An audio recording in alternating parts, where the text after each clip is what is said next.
Pemerintah akan kerjasama soal tenaga kerja dengan Arab Saudi.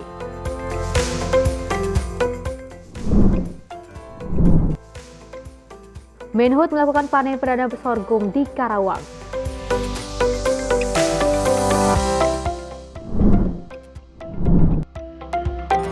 Upaya pembangunan rumah sakit ibu dan anak di Gaza.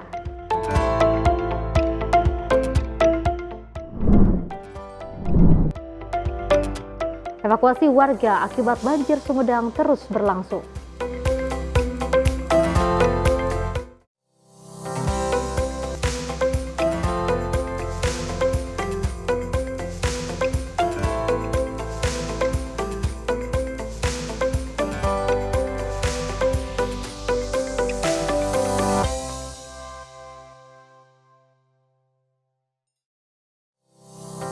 Halo, selamat pagi pemirsa Simpo TV. Apa kabar Anda hari ini? Mudah-mudahan dimanapun Anda berada bisa terus dalam keadaan yang sehat, bahagia, dan juga penuh dengan keberkahan. Apalagi di bulan suci Ramadan ini yang kita akan menjalankan ibadah puasa selama 30 hari ini. Mudah-mudahan terus diberikan kelancaran dan juga terus diberikan kebahagiaan. Kita ketahui pemirsa bahwa dari Menteri P2MI yaitu Abdul Karding juga telah memberikan informasi terkait dengan Indonesia ini akan bekerja sama dengan Arab Saudi terkait dengan pekerja migran di sana. Dan mudah-mudahan pekerja migran yang ada di Arab Saudi bisa terus mendapatkan perlindungan dari Arab Saudi. Dan tentunya informasi menarik lainnya akan terus kami hadirkan. Ini dia Menyapa Pagi Simpo TV selengkapnya.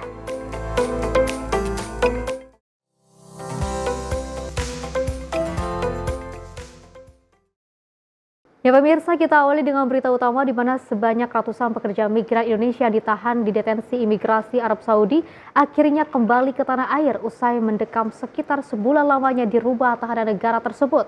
Adapun demikian masih ada 400 lainnya pekerja migran asal Indonesia yang rencananya ini akan dipulangkan setelah rangkaian administratif dari Arab Saudi selesai.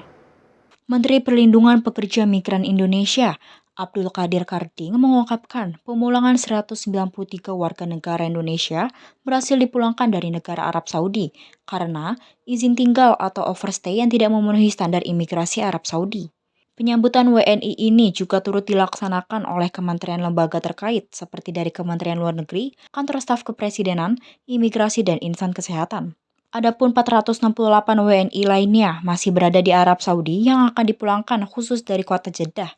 Alasan pemulangan WNI dari Arab Saudi tidaklah hanya izin tinggal akibat bekerja sebagai pekerja migran. Namun, Karding menemukan akibat dari calo perjalanan umroh dari tanah air, sehingga WNI yang selesai menjalankan umroh tersebut tidak memiliki administratif yang mumpuni. Karding juga memastikan kepulangan ratusan WNI ini akan didampingi kementerian lembaga terkait hingga ke kediaman masing-masing. Ini adalah gelombang kedua yang datang hari ini. Sebelumnya ada 545 yang sudah sekitar seminggu yang lalu dan masih ada sekitar 468 orang dari seluruh total yang ada pemulangan khusus dari Jeddah 1.206 pekerja migran Indonesia. Dan rata-rata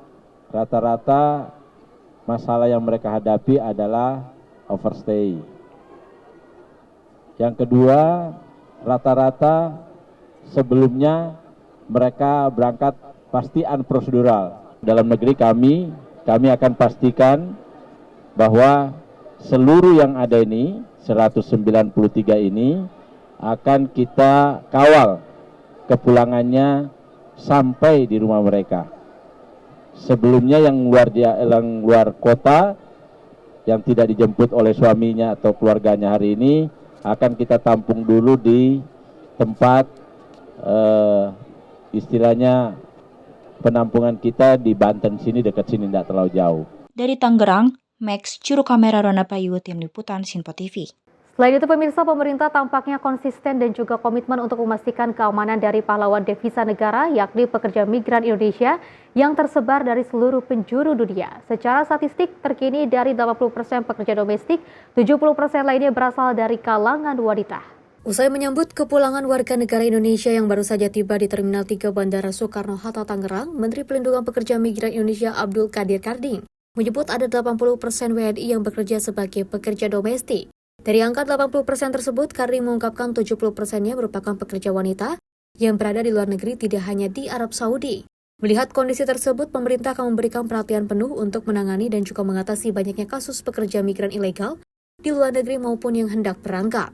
Yang pertama tadi soal perempuan. Jadi saya perlu sampaikan, yang prosedural saja 80% itu profilnya adalah domestic worker. Dari 80% itu 70%-nya perempuan. Jadi memang pekerja kita yang keluar negeri rata-rata perempuan. Jadi sekarang ini Kementerian sedang profiling dan kita sudah berkoordinasi dengan tidak hanya dengan polisi, dengan BIN, dengan tentara, dengan kepolisian, dengan imigrasi, dengan Menteri Dalam Negeri, dan kemarin kita sudah membentuk desk khusus perlindungan pekerja migran Indonesia dan TPPO. Dari Tangerang, Max, juru kamera Rona Bayu, tim liputan Simpo TV melaporkan. Selain itu, pemirsa, pemerintah juga akan terus melakukan tindak lanjut pencabutan moratorium pengiriman tenaga kerja Indonesia ke negara Arab Saudi dalam waktu dekat ini. Dan hal tersebut juga dikarenakan sistem perlindungan tenaga kerja di Arab Saudi telah mengalami serangkaian perbaikan yang juga signifikan dalam berbagai aspek. Menteri Perlindungan Pekerja Migran Indonesia, Abdul Qadir Karding, mengupayakan pembahasan moratorium atau pembukaan kembali kerjasama dengan pemerintahan Arab Saudi yang bakal dihelat di kota Jeddah dalam waktu dekat ini. Pembahasan ini dilangsungkan dengan rangkaian penandatanganan kerjasama atas perubahan sistem perlindungan tenaga kerja di Arab Saudi, serta jaminan gaji juga turut diberikan secara layak oleh pemerintah Arab Saudi kepada tenaga kerja di negara tersebut. Hal ini dilakukan usai moratorium yang sudah berlangsung hampir 1 dekade lamanya, hingga mengakibatkan sekitar 25.000 lebih pekerja migran Indonesia berangkat dengan ilegal menuju Arab Saudi setiap tahunnya. Jadi kan kita ini moratorium sudah cukup lama. 2015 artinya sudah 10 tahun yang lalu ya. Ya, jadi artinya bahwa semua namanya moratorium itu penghentian kerjasama dengan Arab Saudi, kerjasama penempatan. Artinya siapapun yang berangkat sejak 2015 itu, maka itu pasti unprocedural. Mereka biasanya pakai visa ziarah, visa umroh, dan juga turisme biasa. Itu biasanya begitu. Dari Banten, Max, juru kamera Rona Bayu, tim liputan Simpo TV. Menteri Perlindungan Pekerja Migran Indonesia juga menyebut negara Arab Saudi bakal menjamin keberlangsungan kesejahteraan para pekerja migran tanah air ke depannya. Adapun kesejahteraan yang dimaksud seperti takaran gaji, asuransi, hingga durasi kerja sebagai tenaga kerja Indonesia di negara tersebut. Usai kepulangan gelombang kedua pekerja migran Indonesia dari rutan detensi imigrasi Arab Saudi, Menteri Perlindungan Pekerja Migran Indonesia Abdul Qadir Karding menyebut negara Arab Saudi bersedia untuk menjamin kesejahteraan para PMI yang bekerja di negara tersebut. Karding juga mengatakan moratorium yang juga diberlakukan sejak tahun 2015 mengakibatkan para pekerja migran Indonesia tidak diperbolehkan bekerja di Arab Saudi dengan berbagai pertimbangan. Alasan kurangnya jaminan perlindungan terhadap para PMI di negara tersebut. Kedepannya pemerintah Indonesia akan bertemu dengan pemerintah Arab Saudi terkait guna menekan kerjasama soal rencana pencabutan moratorium tersebut. Kita insya Allah sudah menyepakati gaji minimal terendah 1.500 real, kira-kira 6.300.000, 6.400.000. Yang kedua, ada perlindungan asuransi, ya, asuransi kesehatan, asuransi jiwa, dan asuransi ketenagakerjaan. Ada pembagian waktu, jam kerja dan jam lembur dan jam istirahat. Lalu ada integrasi data. Jadi kalau dulu tidak ada integrasi data, kalau sekarang data yang ada itu diintegrasikan dengan Cisco P2Mi. Yang berikutnya adalah dengan terintegrasinya data ini, maka yang awalnya tidak prosedural, maka jadi prosedural. Dari Tangerang, Max, juru kamera Rona Bayu, tim liputan Simpo TV melaporkan. Kita beralih ke informasi lainnya, pemirsa. Wakil Presiden Gibran Rakabuming Raka menekankan pentingnya peran strategis Kamar Dagang dan juga Industri atau Kadin dalam mendorong pertumbuhan ekonomi dan juga menjaga iklim investasi nasional. Dalam acara buka bersama Kadin Indonesia bertajuk Bersatu Dalam Kebaikan, Wakil Presiden Gibran Rakabuming Raka menyampaikan salam dari Presiden Prabowo Subianto yang berhalangan hadir. Dalam kesempatan itu, Wapres juga turut menyoroti visi pembangunan Presiden Prabowo Subianto mengenai urgensi hilirisasi industri sebagai strategi untuk meningkatkan nilai tambah dalam negeri dan membuka banyak lapangan pekerjaan. Gibran juga menilai hilirisasi merupakan langkah penting untuk membawa Indonesia keluar dari jebakan pendapatan menengah atau middle income trap. Saya juga berpesan Bapak Ibu untuk terus mendukung kemajuan teknologi dan juga yang paling penting mendukung hilirisasi industri.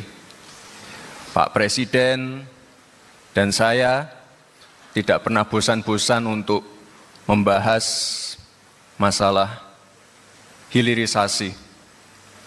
Dengan hilirisasi, kita bisa membuka lapangan pekerjaan. Dengan hilirisasi, kita bisa keluar dari middle income trap. Sekali lagi Bapak Ibu, terima kasih.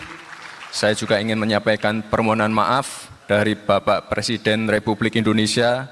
Mohon maaf, beliau belum bisa hadir pada sore hari ini.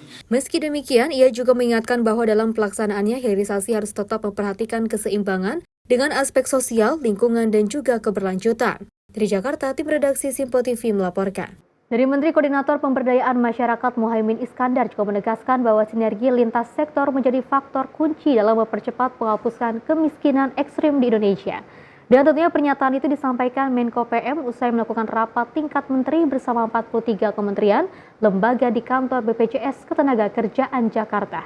Kementerian Koordinator Bidang Pemberdayaan Masyarakat memimpin rapat tingkat menteri mengenai pembahasan rancangan instruksi Presiden tentang optimalisasi penanggulangan kemiskinan ekstrim. Instruksi Presiden tersebut dinilai menjadi landasan penting dalam mengintegrasikan upaya lintas sektor untuk penghapusan kemiskinan. Menko PM Muhaimin Iskandar pun menekankan pentingnya dilakukan pendekatan terpadu dan berkelanjutan guna memastikan target 0% kemiskinan ekstrim pada 2026, serta kemiskinan relatif 4,5% pada 2029 dapat tercapai. Rapat ini menindaklanjuti instruksi Presiden agar penanggulangan kemiskinan ekstrim hingga 0% di paling lama 2026, paling lama. Yang kedua, kemiskinan yang berjumlah hampir 25 juta, 24,8 juta, itu sejumlah 8,7% dari jumlah penduduk kita. Itu pada tahun 2029 maksimal hanya 4,5%. Syukur-syukur bisa lebih turun lagi jumlah persentase kemiskinan kita. Karena itu, dua Menko dan lebih dari 17 kementerian dan lembaga menjadi bagian integral dari instruksi Presiden yang akan segera keluar untuk bergerak bersama-sama dalam satu rangkaian kegiatan penanggulangan kemiskinan dan mengatasi kemiskinan ekstrim. Sementara itu, Muhaimin Iskandar juga menyampaikan konvergensi program dari seluruh pihak dengan data tunggal sosial ekonomi nasional (DTSEN) sebagai rujukan utama menjadi strategi penting dalam percepatan penghapusan kemiskinan ekstrim. Pemerintah pun akan mengadakan rapat koordinasi lanjutan dengan kementerian dan lembaga terkait guna memastikan strategi yang lebih efektif dalam penanggulangan kemiskinan. Dari Jakarta, Sri Dewi Andayani, Ahmad Amin, Simpo TV melaporkan. Pemirsa, informasi menarik lainnya akan terus kami hadirkan usai jeda berikut ini.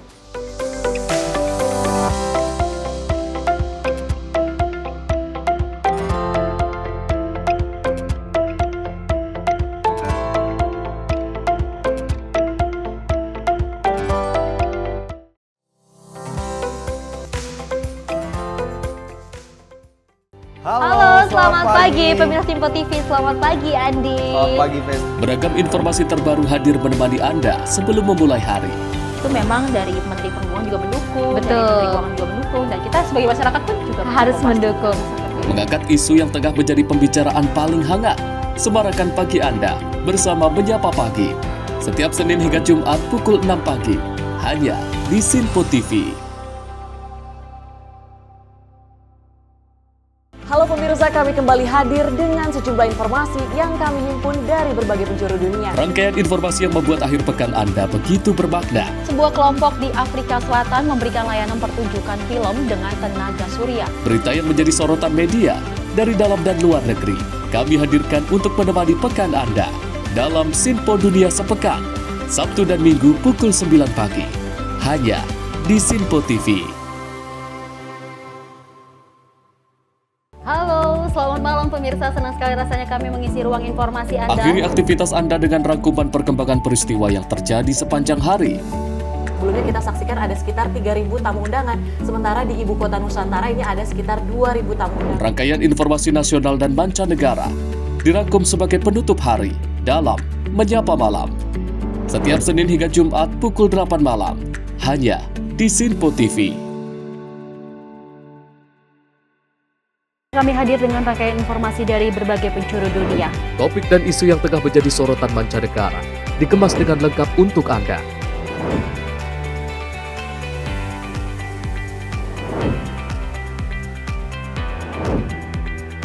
Peristiwa penting yang terjadi dari berbagai belahan dunia kini hadir dalam Sinpo Dunia setiap Senin hingga Jumat pukul 7:30 malam hanya di Sinpo TV.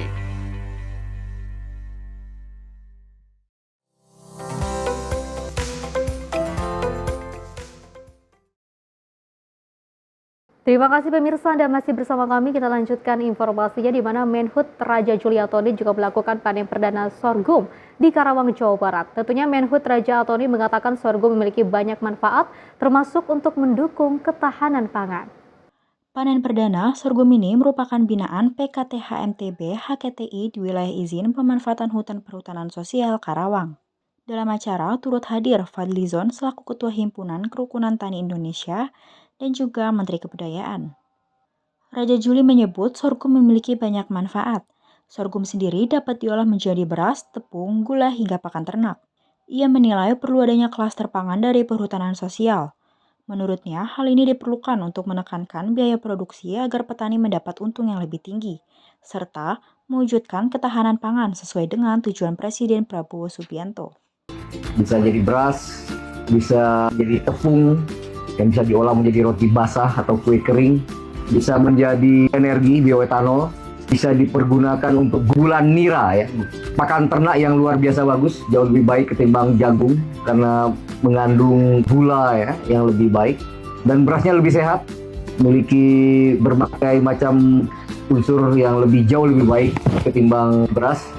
Pendek kata ini memang pohon ajaib yang bisa dimaksimalkan untuk mendukung program ketahanan pangan dan energi Pak Prabowo Subianto. Senada dengan Raja Juli, Ketua HKTI Fadlizon mengatakan sorghum memiliki banyak manfaat. Ia menyebut sorghum merupakan tanaman tradisional yang ada sejak dulu. Fadlizon menilai sorghum bisa menambah penghasilan para petani, sebab ia menyebut penanaman sorghum dapat dilakukan dengan cara tumpang sari. Tim redaksi Sinpo TV melaporkan. Pemirsa, Direktorat Kriminal Khusus Polda Banten juga membongkar praktek pengemasan minyak kita palsu di kawasan Raja Kabupaten Tangerang, Banten. Selain memanipulasi ukuran takaran kemasan dengan yang lebih kecil, pelaku juga mengganti kualitas minyak kita dari premium dengan minyak curah. Pabrik pengemasan minyak kita palsu di kawasan Raja Kabupaten Tangerang dibongkar Direktorat Kriminal Khusus Polda Banten. Dalam operasi ini, polisi menemukan adanya praktik kecurangan dalam kemasan minyak kita ukuran 1 liter. Pelaku berinisial AN yang ditangkap saat melakukan pengemasan ini diketahui memperkecil ukuran kemasan botol menjadi 750 mili, sehingga kemasan botol tersebut seolah-olah terlihat penuh. Selain itu, pelaku juga mengganti kualitas premium minyak kita dengan minyak curah. Dari hasil penyelidikan sementara, pabrik pengemasan minyak kita oplosan ini sudah beroperasi selama 3 bulan. Hasil kemasan minyak kita palsu ini diedarkan ke kawasan Tangerang Raya dan Serang. Dalam sebulan, pelaku bisa memproduksi kemasan minyak kita sebanyak 100 dus atau 8 ton minyak curah. Keuntungan yang didapat pelaku yakni 45 juta dalam sebulan. Wadir Krimsus Polda Banten AKBP Wiwin Setiawan menyebut pabrik kemasan minyak kita palsu ini masih terafiliasi dengan PT Arta Eco Global Asia yang terjerat kasus kecurangan pengurangan takaran minyak kita. Tak hanya itu, pelaku juga diketahui merupakan mantan karyawan PT Arta Eco Global Asia yang berhenti sejak beberapa bulan yang lalu. Menyampaikan bahwa minyak ini terindikasi oplosan atau minyak asli ya. Jadi minyak ini minyak asli, minyak curah. Jadi pelaku ini mendapatkan minyak curah dari salah satu distributor, ya. Nanti kita akan kembangkan juga ke arah sana. Minyaknya minyak asli, tapi takarannya yang dikurangi. Dan kita juga akan melakukan pengecekan uji lab terkait komposisi. Selain nanti tadi dijelaskan oleh dari Badan Meteorologi terkait masalah kurang volume atau isi, tapi kita akan mengecek juga dari komposisi yang tertera di label yang dipasang oleh pelaku, bahwa ada kandungan vitamin A-nya, nah itu kan kita cek juga. Tapi untuk minyaknya tetap minyak asli ya, minyak goreng asli dan minyak curah. Bahwa pelaku ini membeli minyak curah dari salah satu distributor, dan pelaku juga membeli peralatan dalam hal pengemasan, memproduksi atau menjadi produsen itu dari mulai botol, label, tutup, dus dan lain-lain itu dari PT Eka Arta Global tadi yang saya jelaskan, dan di beberapa lokasi juga PT Eka Arta dengan perusahaan yang sama menyuplai beberapa produsen, dan saat ini dalam proses penegakan hukum juga, masalah di Bogor dan ada beberapa lokasi lainnya. Sementara itu, sejumlah warga yang melihat pelaku digiring ke dalam mobil tahanan sempat histeris. Meski berbuat salah, pelaku dianggap memberikan dampak peningkatan ekonomi bagi warga sekitar lantaran memberikan lapangan pekerjaan. Polisi sendiri kini masih menelusuri pemasok minyak curah terhadap pelaku. Atas perbuatannya, pelaku dijerat pasal berlapis tentang pelindungan konsumen dengan ancaman kurungan maksimal 5 tahun atau denda 3 miliar rupiah. Simpo TV melaporkan.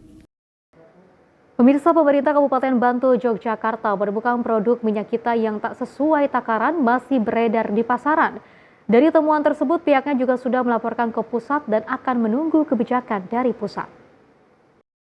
Hal tersebut disampaikan PLT Kepala Dinas UKM Koperasi Perindustrian dan Perdagangan Kabupaten Bantul, Fenty Yusdayati. Temuan tersebut banyak berada di kemasan botolan minyak kita.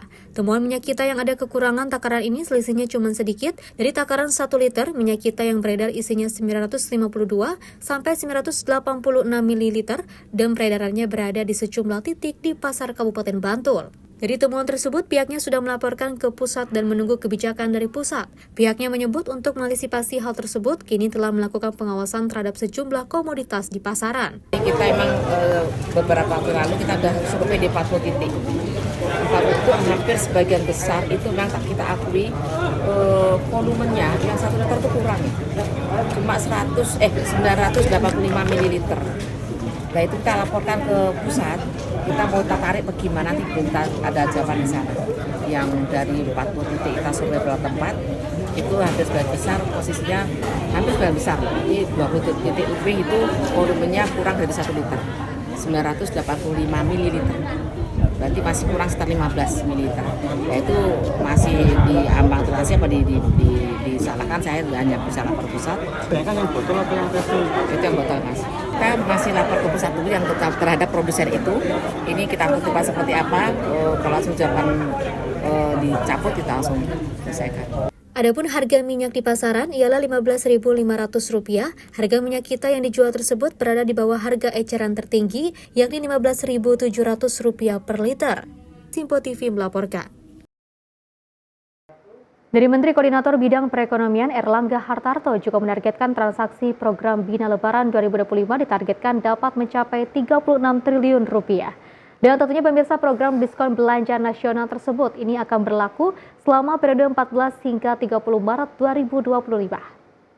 Dengan adanya Bina Diskon Lebaran 2025, para pelaku usaha retail akan memberikan promosi berupa diskon hingga 70% di 402 pusat perbelanjaan yang tersebar di seluruh Indonesia. Bina Diskon Lebaran 2025 ini diinisiasi oleh pemerintah guna mendorong daya beli masyarakat, khususnya pada periode bulan Ramadan hingga Idul Fitri. Tak hanya itu, pemerintah juga sudah menyiapkan 2 program diskon lain yang akan diluncurkan pada akhir kuartal 2 2025 dengan tema Back to School, dan pada awal kuartal 3 2025 yang mengangkat tema HUT HUT Kemerdekaan RI 17 Agustus. Di 402 pusat pembelanjaan, baik itu di pusat pembelanjaan maupun di stasiun dan bandara. Dan ini targetnya 36,3 triliun. Pemerintah DKI akan bikin basar UMKM di lapangan Banteng mulai hari ini juga. Dan kami berharap bahwa konsumsi masyarakat bisa dijaga, apalagi pemerintah sudah memberikan THR bagi ASN, TNI, Polri, demikian pula juga untuk perusahaan swasta, dan juga Bapak Presiden kemarin juga meluncurkan bonus hari raya untuk pengemudi ojol sesuai dengan apa yang dikerjakan dan aktivitas pengemudi. Dari Jakarta, Sri Dewi Adayani, Ahmad Amin, Simpo TV melaporkan. Informasi menarik lainnya, pemirsa, Wakil Gubernur Daerah Khusus Jakarta Rano Karno secara resmi membuka Festival Beduk dan juga Pasar Kreatif Ramadan di lapangan Banteng, Jakarta Pusat. Tentunya acara ini merupakan bagian dari rangkaian kegiatan Ramadan dan Lebaran di Jakarta yang diselenggarakan oleh Pemprov Daerah Khusus Jakarta. Festival Beduk tingkat provinsi ini diikuti oleh 16 grup yang merupakan perwakilan dari kota, administrasi, dan Kabupaten Kepulauan Seribu. Para peserta sebelumnya telah melalui seleksi di tingkat kota kabupaten pada 6 hingga 11 Maret 2025 kemarin dengan total hadiah lebih dari 80 juta rupiah. Festival Beduk ini memang tidak lepas dari kegiatan di Jakarta. Beduk mungkin kita lihat sebagai sarana memang kita betul sejarah beduk itu atau ketukan ini sangat panjang. Jadi artinya Ramadan kali ini memang beduk menjadi satu hidup untuk kita lakukan festival. Karena nanti di ulang tahun Jakarta itu 50 tahun mungkin jumlah beduknya harus 500. Bersamaan dengan Festival Beduk ini, Pemprov DKI juga menggelar Pasar Kreatif Ramadan di 7 lokasi di Jakarta. Pasar ini menampilkan berbagai produk dari usaha mikro kecil dan menengah UMKM, binaan Jakpreneur, Semasa, Badan Usaha Milik Daerah BUMD, Gerakan Nasional Pemuda Betawi Genap, dan pedagang pasar Tanah Abang. Berbagai produk kuliner, fashion, kria tersedia juga untuk pengunjung. Dia pun berharap dengan adanya kegiatan Festival Beduk dan Pasar Kreatif Ramadan dapat menjadi sarana meningkatkan silaturahmi masyarakat Jakarta menghadapi Ramadan dan Hari Raya Idul Fitri. Tim redaksi Sinpo TV melaporkan. Dari Jawa Timur, pemirsa, Gubernur Jawa Timur Hovifah Indar Parawansa juga mengunjungi wisata Desa Jambu Tabulang-Pot Indonesia yang terletak di Kabupaten Kediri pada Sabtu 15 Maret 2025. Dan Hovifah juga senang melihat tanaman buah dan juga aneka macam jenis bunga lainnya. Selain itu, belakangan ini ia melihat tren di masyarakat mengirimkan hampers berupa buah atau bunga hidup di dalam pot. Tren ini menggeser karangan bunga papan atau buket bunga.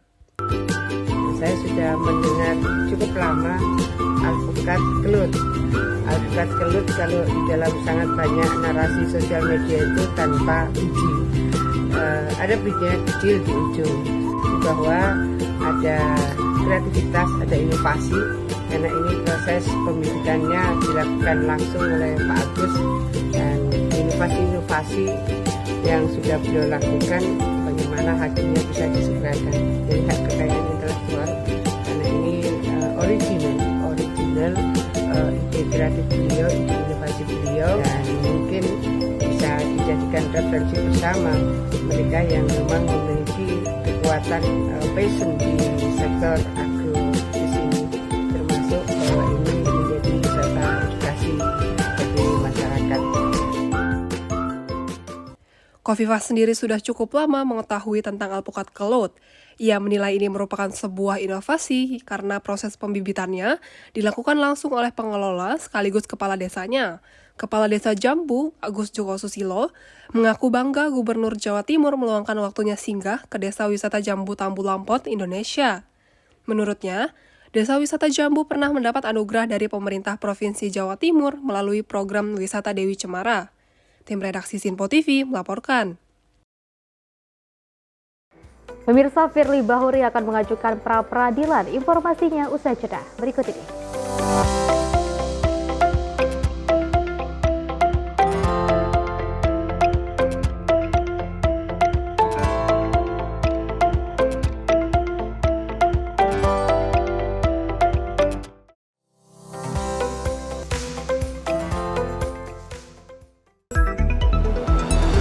Jadilah yang pertama mengetahui perkembangan terkini seputar informasi dari lembaga parlemen. Punya data nasional, tidak ada satupun backup berarti kan?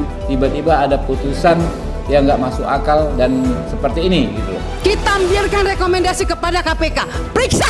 Kami hadirkan informasi paling akurat untuk mengawal setiap informasi dalam rapat komisi dan paripurna. Tentunya bersama saya Andi Rezaldi yang telah kami rangkum dalam program Sinpo Parlemen. Saya Arif Rifani. Saksikan Sinpo Parlemen setiap Sabtu pukul 6 pagi hanya di Sinpo TV.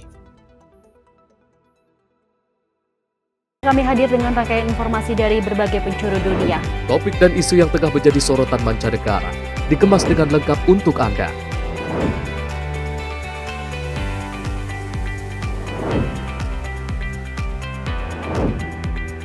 Peristiwa penting yang terjadi dari berbagai belahan dunia kini hadir dalam Sinpo Dunia setiap Senin hingga Jumat pukul 7:30 malam hanya di Sinpo TV. Pemirsa Sinpo TV kembali hadir menemani Anda dengan berbagai informasi yang telah kami rangkum dalam sepekan. Sajian lengkap informasi sepekan kami hadirkan untuk Anda. Badan Legislasi DPR menemui masa unjuk rasa di depan gedung DPR RI Senayan, Jakarta. Menemani akhir pekan Anda bersama keluarga dengan rangkuman berita menyeluruh dalam Sinpo Sepekan setiap minggu pukul 6 pagi hanya di Sinpo TV. Halo pemirsa, kami kembali hadir dengan sejumlah informasi yang kami himpun dari berbagai penjuru dunia. Rangkaian informasi yang membuat akhir pekan Anda begitu bermakna. Sebuah kelompok di Afrika Selatan memberikan layanan pertunjukan film dengan tenaga surya. Berita yang menjadi sorotan media dari dalam dan luar negeri kami hadirkan untuk menemani pekan Anda dalam Sinpo Dunia Sepekan Sabtu dan Minggu pukul 9 pagi hanya di Sinpo TV.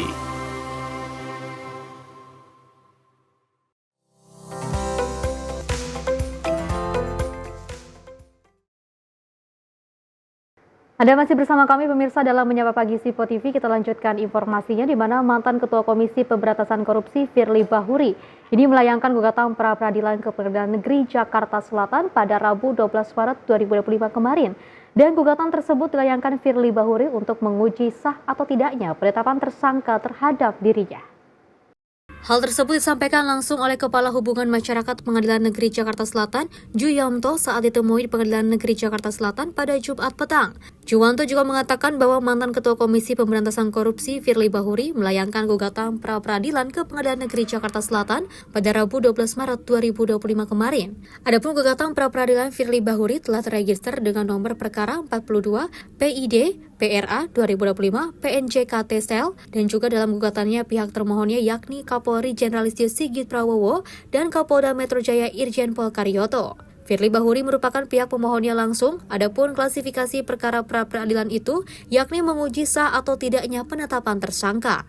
Ya, kalau berdasarkan sistem informasi penulisan perkara PN Jakarta Selatan, ada masuk permohonan pra-peradilan atas nama Komjen Purnawirawan Dr. Antus Firly Bahuri dengan termohon Kapolda Metro. Nah, permohonan itu dimasukkan hari Rabu tanggal 12 Maret 2025. Inti permohonannya mengenai sah atau tidaknya penetapan tersangka. Nah, oleh hakim yang ditunjuk yaitu Bapak Parulian Manik SMH sudah ditetapkan hari sidangnya hari Rabu tanggal 19 Maret 2025. Itu Mas. Dari Jakarta Selatan, tim kontributor Sinpo TV melaporkan. Kita beralih ke informasi lainnya, pemirsa. Wakil Ketua DPR sekaligus Ketua Harian DPP Partai Gerindra Dasko bersama Wakil Ketua Komisi 6 DPR Fraksi Gerindra Andre Rosiade ini melepas 5.000 pemudik dalam program Mudik Bersama 2025. Dan para pemudik yang mendapatkan mudik gratis gelombang pertama itu diberangkatkan dari area gedung DPR menuju Sumatera Barat. Mudik gratis pulang Basamo 2025, gelombang 1 resmi diberangkatkan dari area gedung DPR RI menuju Sumatera Barat.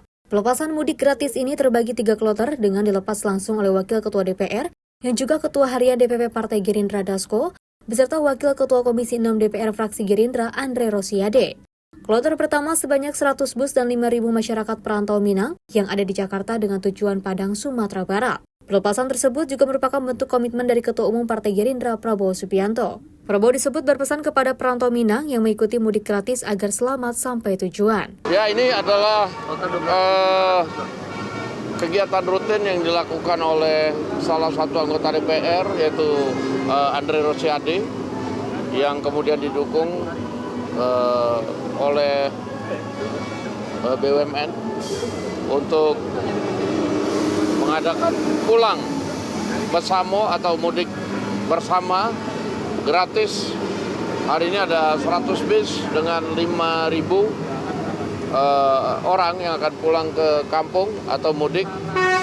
Angkatan pertama, nanti minggu depan angkatan kedua. Ya, kalau kegiatan yang di sini yang ke Padang sekitar 15.000 dalam 3 tahap. Ya, kegiatan ini kan sudah berapa tahun dan 3 kali dilakukan berturut-turut dan kita harapkan setiap tahun akan ada dan mungkin kapasitasnya lebih bertambah. Ya, kalau yang sekarang ini masyarakatnya baru masyarakat Sumatera Barat. Ya, pesannya semoga selamat sampai tujuan dan salam kepada saudara-saudara Andetola di kampung. Demikian. Dari Jakarta, Farizal Ahmad Amin, Simpo TV melaporkan. Selain itu, pemirsa, Asosiasi Persatuan Catur Seluruh Indonesia Percasi menggelar turnamen catur cepat Ramadan 2025 dan tentunya turnamen ini diikuti oleh 452 peserta dari 22 provinsi dengan 3 kategori yaitu putra, putri, kelompok umur 12 dan 16 serta kategori terbuka.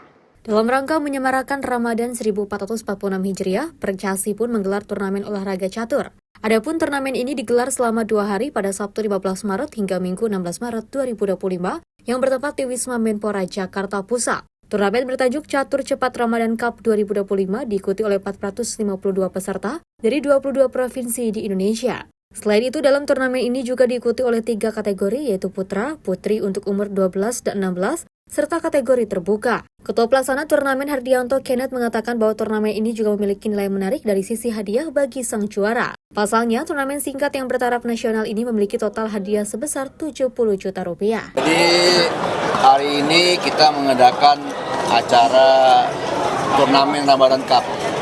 Jadi turnamen Ramadan Cup ya supaya acara Ramadan ini kita ada kegiatan yang positif lah. Tadi saya sudah melaporkan kepada KONI dan dari PB Percasi 452 orang. 400. Total hadiah sekitar tadi disebutkan kurang lebih 70 jutaan ya. Kurang lebih 70 jutaan.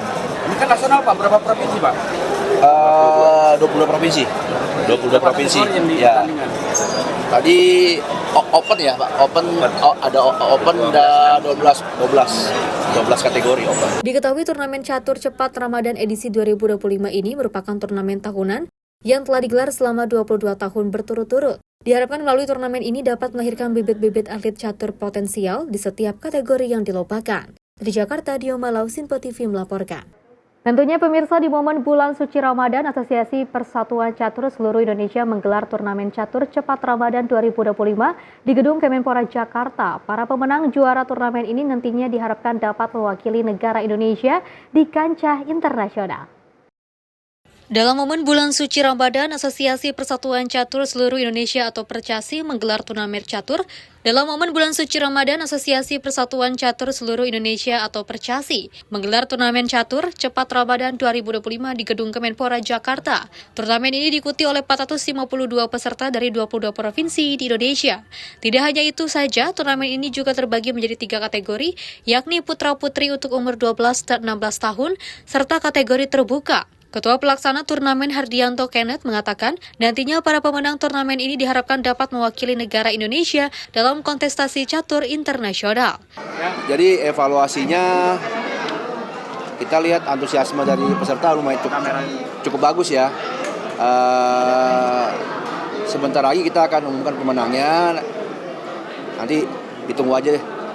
Ya tentunya pemenang dari acara ini ya akan menjadi akan menjadi stok kita yang mungkin kemungkinan kedepannya kita akan kirim ke luar negeri ya, karena memang kan acara ini kan acara dari PB Percasi. Saya sebagai ketua pelaksana sebenarnya kelas saya hanya baru provinsi. Cuman karena dipercaya oleh PB, oleh Ketua Umum, oleh Pak Utut Adianto, nah kebetulan beliau hari ini sakit ya. Tadi kita pikir dia hari ini bisa hadir. Nah, beliau sakit, kita tahu kemarin dia kan mimpin rapat terkait di DPR, ya dia hari ini sakit nggak bisa hadir. Jadi dia percayakan kepada saya untuk menghandle acara ini. Gitu. Hari ini penutupan, kemudian setelah itu kita ada pengumuman pemenang 1, 2, 3. Itu aja sih. Hadiah hari ini juga semua. Ya nanti kedepannya mungkin 1, 2, 3 kita akan kirim ke luar negeri. Mungkin. Kita belum nanti kita lagi bahas nih. Belum kita pastikan karena sebenarnya kita mau nunggu Pak Utut, cuman karena Pak Utut nggak bisa hadir, nah nanti kita dari panitia mau bahas dulu. Tadinya kita pikir dia udah hadir, dia tentukan yang satu berapa, kedua berapa, ketiga berapa. Iya bisa juga. Ya gimana Pak? Cikal bakal. Ya cikal bakal ke sana, cikal bakalnya akan ke sana juga. Kita tarik untuk menjadi anggota pelatnas. Ya gini, kita kan ada proses scouting, terus proses pembinaan ya. Mungkin kita kirim ke Eropa Timur, karena kan kita tahu Eropa Timur ini kan kalau catur lumayan bagus ya. Dia setiap hari ada turnamen. Jadi mungkin kita akan kirim mungkin sekitar 2-3 bulan Pak sana. Supaya bibit-bibitnya, supaya dia lebih ahli, lebih terlatih lagi lah. Mungkin cikal bakal dari sini kita mau arahnya ke sana. Belum tahu, nanti kita bahas. Nah setelah ini kita bahas. Dari Jakarta, Tim Liputan Simpo TV melaporkan.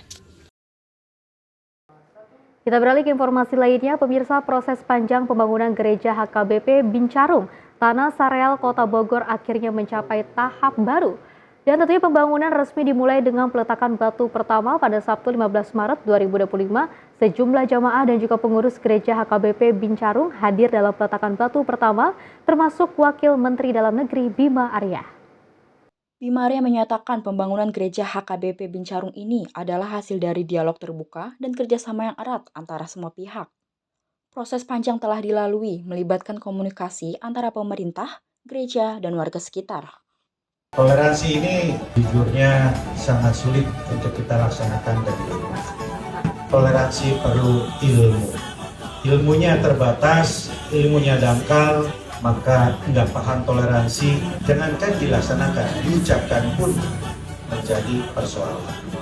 Kejujuran, keterbukaan, ketulusan, keikhlasan adalah bagian dari adab yang menjadi fondasi kuat bagi toleransi kita bersama. Dan saya berterima kasih kepada HKBP Bincarung yang telah banyak memahami keinginan warga, menyesuaikan desain bangunan, meyakinkan konsep parkir, keamanan dan ketertiban. Terima kasih juga kepada RT RW semua yang memberikan dukungan. Ia juga menekankan pentingnya keterlibatan semua pihak dalam menjaga ketertiban dan harmoni di sekitar gereja. Gereja HKBP Bincarung ini harus menyatu dengan warga, lurus dengan aturan, dan membawa keberkahan bagi semua. Wali Kota Bogor, Dedi Rachim, mengapresiasi keberhasilan pembangunan gereja HKBP Bincarung ini. Dia juga menegaskan komitmen pemerintah dalam menjaga toleransi di Kota Bogor. Ia juga menegaskan pemerintah daerah akan terus mengawal pembangunan gereja HKBP Bincarung ini agar berjalan sesuai aturan dan diterima baik oleh masyarakat. Pemkot juga berupaya memastikan pembangunan tidak hanya menjadi tempat ibadah, tetapi simbol dari keharmonisan dan keberagaman di Kota Bogor. Tim redaksi Sinpo TV melaporkan.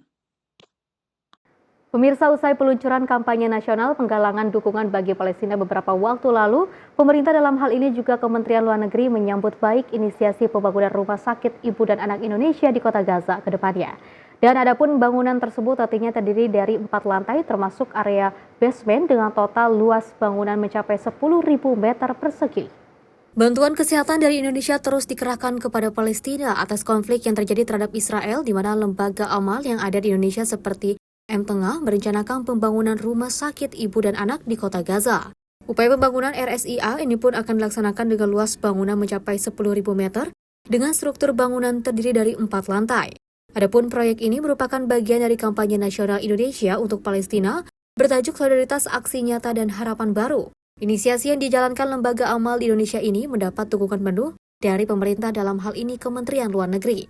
Direktur Timur Tengah Kementerian Luar Negeri Ahrul Sani Fataruhman juga menegaskan dukungannya yang juga merupakan salah satu pekerjaan besar Kementerian Luar Negeri dalam kampanye nasional untuk Palestina. Setelah mendapatkan arahan pimpinan, kami sangat senang dan sangat menyambut baik karena acara ini tentunya merupakan salah satu implementasi dari acara yang sebelumnya juga diadakan di Kemlu, yaitu pada tanggal 26 Februari, yaitu kampanye nasional penggalangan dana bantuan Indonesia untuk Palestina dengan tema Indonesia untuk Palestina, Solidaritas Aksi Nyata. Di sisi teknis, Ketua Presidium Aqsa Working Group atau AWG, Ansarullah juga mengatakan butuh dukungan besar dari masyarakat Indonesia, di mana total biaya yang besar untuk membangun RSIA tersebut. Rencana ini udah muncul sejak setahun yang lalu. Jadi kami optimistis bahwa rumah sakit ibu dan anak ini akan segera terwujud di Gaza City. Gitu. Ini adalah bagian dari kampanye nasional Indonesia untuk Palestina, merekonstruksi, membangun kembali Gaza. Gitu. Kami yakin dengan bantuan seluruh Indonesia, bangsa kita mampu mewujudkan rumah sakit ini. Dari Jakarta, Max, juru kamera Rona Bayu Randika, tim liputan Simpo TV melaporkan. Pemirsa, informasi menarik lainnya akan terus kami hadirkan usai jeda berikut ini.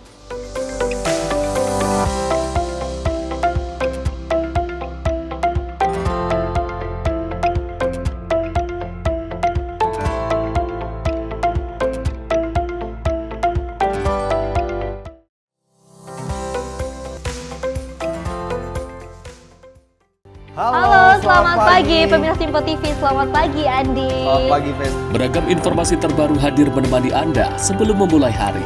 Itu memang dari Menteri Perhubungan juga mendukung, Betul. dari Menteri Keuangan juga mendukung, dan kita sebagai masyarakat pun juga Harus mendukung. Mengangkat isu yang tengah menjadi pembicaraan paling hangat. Semarakan pagi Anda bersama Menyapa Pagi. Setiap Senin hingga Jumat pukul 6 pagi. Hanya di Simpo TV. Halo pemirsa, kami kembali hadir dengan sejumlah informasi yang kami himpun dari berbagai penjuru dunia. Rangkaian informasi yang membuat akhir pekan Anda begitu bermakna. Sebuah kelompok di Afrika Selatan memberikan layanan pertunjukan film dengan tenaga surya. Berita yang menjadi sorotan media dari dalam dan luar negeri. Kami hadirkan untuk menemani pekan Anda dalam Simpo Dunia Sepekan, Sabtu dan Minggu pukul 9 pagi. Hanya di Simpo TV. Halo, selamat malam pemirsa, senang sekali rasanya kami mengisi ruang informasi Anda. Akhiri aktivitas Anda dengan rangkuman perkembangan peristiwa yang terjadi sepanjang hari. Sebelumnya kita saksikan ada sekitar 3.000 tamu undangan, sementara di ibu kota Nusantara ini ada sekitar 2.000 tamu undangan. Rangkaian informasi nasional dan mancanegara dirangkum sebagai penutup hari dalam Menyapa Malam. Setiap Senin hingga Jumat pukul 8 malam, hanya di Simpo TV. Kami hadir dengan rangkaian informasi dari berbagai penjuru dunia. Topik dan isu yang tengah menjadi sorotan mancanegara dikemas dengan lengkap untuk Anda.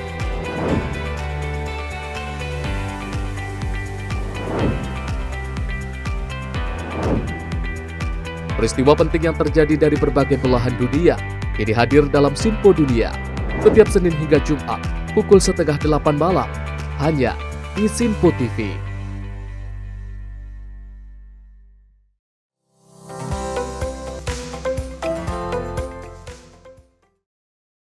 Terima kasih Anda masih bersama kami. Pemirsa, kita lanjutkan informasinya di mana kelompok separatis Tentara Pembebasan Balochistan membajak kereta Jafar Express saat melintas di daerah pegunungan Balochistan, dan juga pasukan militer Pakistan melancarkan operasi penyelamatan yang juga berlangsung selama 24 jam dan menewaskan banyak korban. Pasukan keamanan Pakistan berhasil mengakhiri pembajakan kereta api oleh sekelompok separatis Tentara Pembebasan Balochistan (BLA) di Provinsi Balochistan. Kereta Zafar Express yang membawa 440 penumpang dalam perjalanan dari Quetta menuju Peshawar dibajak saat melewati sebuah terowongan di daerah pegunungan terpencil. Para militan meledakkan jalur kereta dan juga melepaskan tembakan menewaskan 11 orang di lokasi kejadian.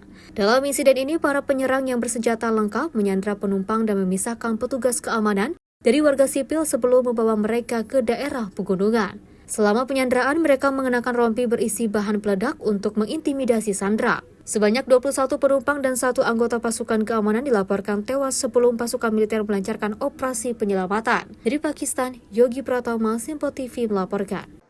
Kita beralih ke informasi lainnya, pemirsa, untuk memastikan kelayakan armada bus yang akan melayani angkutan mudik Lebaran tahun ini, pengelola terminal tipe A Mengwi Badung Bali juga setiap hari ini gencar melakukan rem cek atau uji kelaikan kendaraan khusus terhadap bus antar kota, antar provinsi atau AKAP. Petugas memberi peringatan kepada sekitar 60 bus untuk segera melakukan perbaikan demi menunjang kelayakan jalan dan juga keselamatan penumpang saat arus mudik Lebaran.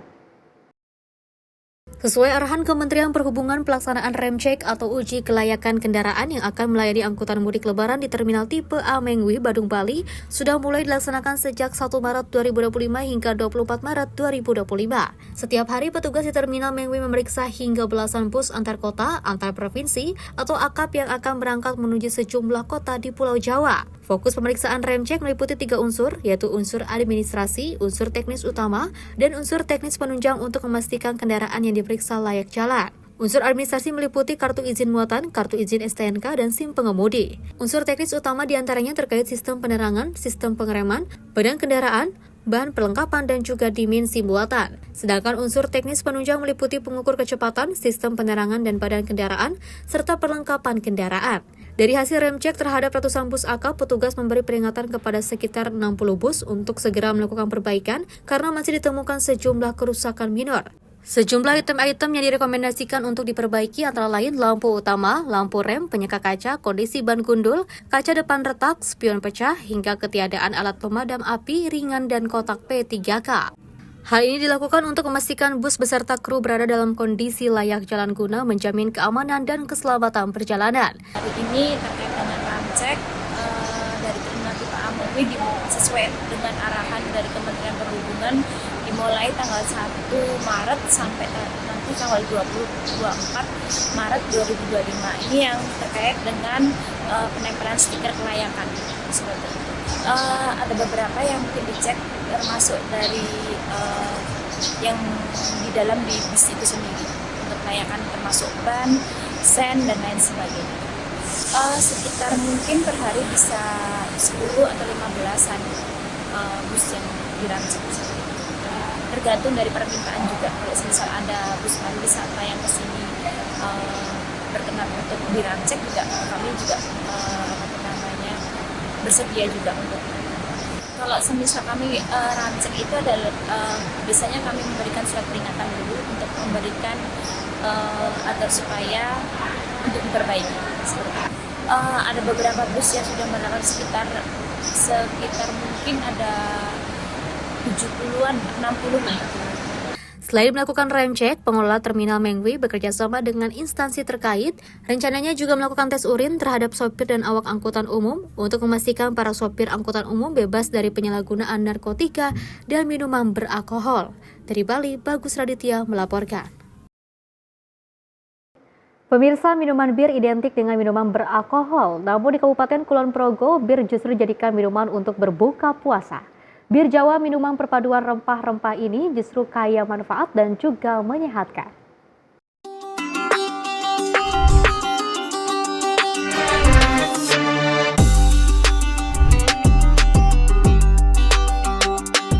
Sekilas, sajian ini mirip bir yang identik dengan minuman beralkohol. Inilah bir Jawa yang menjadi salah satu menu andalan di salah satu rumah makan di kawasan Pendoworejo, Grimulyo, Kulon Progo.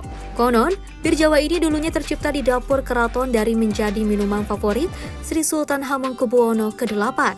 Dari sisi tampilan, minuman ini memang mirip bir dengan warna identik orange, kecoklatan, dan berbusa. Meski sekilas mirip, namun minuman ini berbahan aneka rempah seperti sereh, kayu manis, secang, asam manis, pala, cengkeh, dan daun jeruk. Berbagai bahan ini kemudian direbus hingga matang. Setelah mendidih, ramuan ini kemudian dilarutkan dengan gula batu dan kemudian dikocok untuk menghasilkan busa dan siap disajikan. Tak hanya hangat dan juga menyegarkan, minuman ini memiliki beragam khasiat seperti mengurangi nafas tak sedap, mengobati darah tinggi, hingga melangsingkan badan. Selain menyediakan bir Jawa untuk menu makanan, rumah makan ini juga memiliki menu spesial seperti sego wiwit, garang asem, hingga mangut, serta aneka cemilan lainnya dengan harga yang terjangkau. Tak hanya menu makanan dan minuman, suasana persawahan dibalut pemandangan perbukitan menoreh, membuat para pengunjung semakin betah berlama-lama di lokasi ini. Untuk tahun ini kita kasih yang spesial banget nih, biar buka puasanya itu ada seger-segernya, tapi juga mungkin bikin kita rindu nih zaman-zaman dulu ya. Karena kita ngangkat minuman tradisional, ini kita kasih nama bir Jawa ya. Mungkin bir kesannya negatif, apalagi di posisi Ramadan seperti ini ya. Tapi enggak, kali ini bir Jawa versinya Dadap Sumber itu adalah minuman rempah yang tampilannya emang bener-bener kayak bir nih ya. Tapi ingat, ini halal ya, halal. Ini 0 alkohol, bukan alkohol, tapi ini adalah minuman rempah yang tentunya seger banget, apalagi pas buat buka puasa itu seger banget. Kita menghadirkan bir Jawa karena memang dari kami itu memang mau mengangkat kearifan lokal, menu-menu tradisional mau kita angkat supaya orang tuh memang, oh dulu itu memang sering ya orang itu bikin minuman-minuman tradisional yang mungkin kita anak-anak zaman sekarang nggak tahu, dan kita angkat lagi nih supaya orang-orang tahu, dan ini halal tentunya dengan bahan-bahan yang memang tersedia di pasaran, mudah banget dicari. Kalau makanannya untuk dibuka puasa kali ini kita tetap menu signature kita ada sego wiwit ya kan, buat yang kangen banget sama sego wiwit khas kearifan lokalnya kita. Terus ada mangut nila dan mangut lele sama garang asem nih yang patut dicoba nih, karena dia juga seger-seger juga, rempah-rempah juga nih, cocok banget nih. Biar kita nggak bosan melulu kita disuguhin dengan menu-menu yang mengenyangkan, tapi kali ini ada garang asem kita kasih spesial. Wah, pasti. Ini ada garang asem, sego wiwit sama mangut nila. Minumnya ada bir Jawa. Sangat nikmat. Kalau yang bir Jawa itu hangat, juga nyegerin. Makanannya untuk nasi wiwit ini ada sensasi krimisnya dari peteknya, terus ada juga sayur-sayurnya, jadi kayak jadi satu, menjadi mantap. Bir Jawa ini dibanderol dengan harga Rp12.000, sementara menu makanan dijual kisaran harga Rp15 hingga Rp30.000 per porsinya. Tim kontributor Simpo TV melaporkan.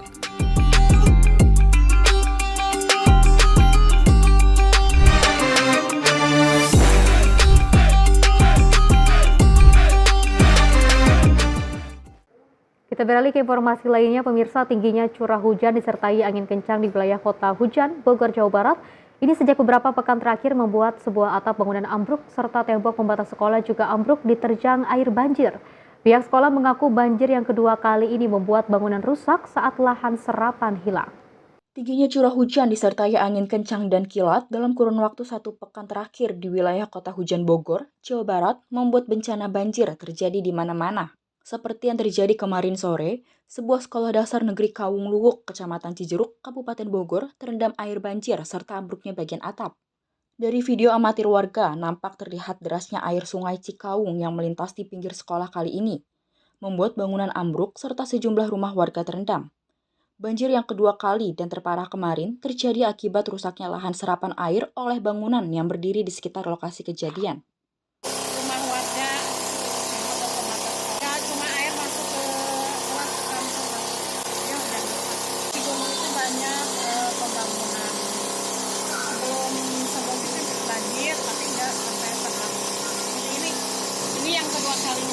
Ya lebih parah.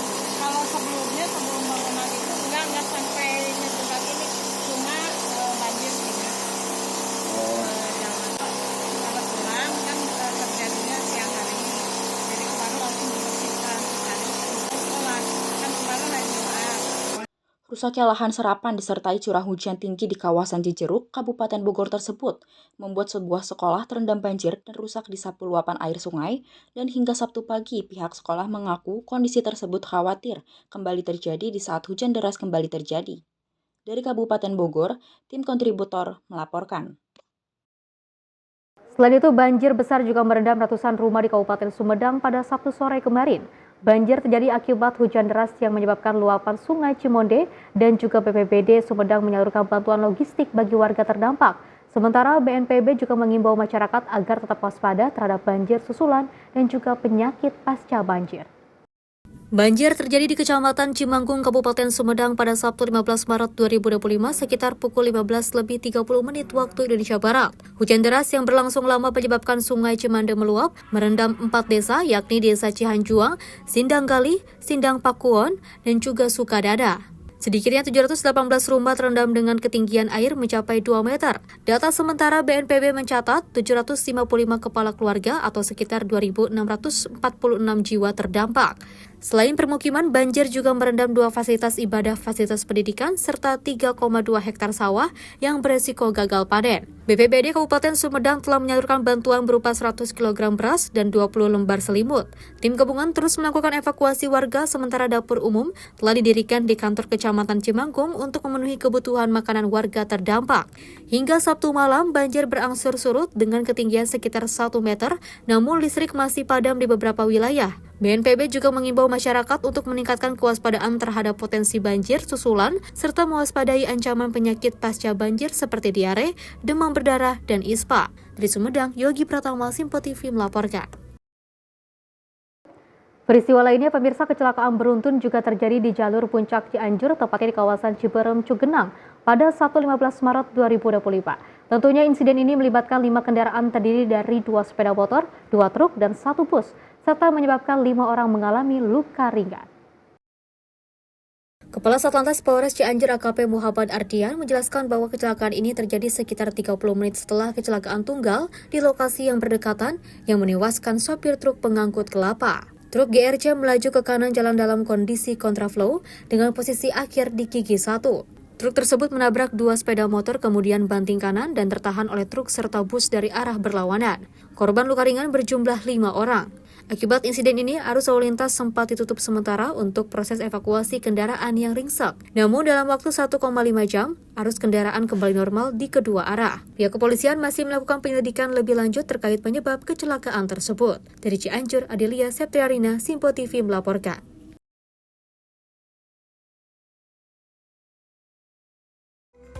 Pemirsa, informasi tadi sekaligus mengakhiri jumpa kita. Saya Feci Ramadi mengucapkan terima kasih dan sampai jumpa.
Simpo TV, News, Sport, Entertainment.